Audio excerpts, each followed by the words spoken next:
Hello guys, good afternoon. Ayan, dinner time. Ang aking asawa ang nagluluto ngayon. Tingnan nyo naman. So, ang niluto ko ngayon, kanin lang siya at saka yung aking coffee. O, diba? Kainan na this. Hali na kayo guys. Kain-kain. O, diba? Ang sarap. So, ako ay magkakapi ngayon. Iniinit ko na lang yan guys. So, ayan, steak. May bok choy. May kanin. Pahabol na lang yung aking tuyo. Hahanapin ko pa.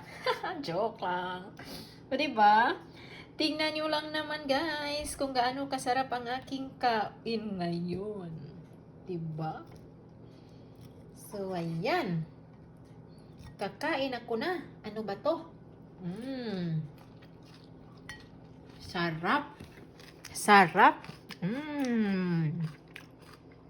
Crunchy. O, diba? Bye-bye!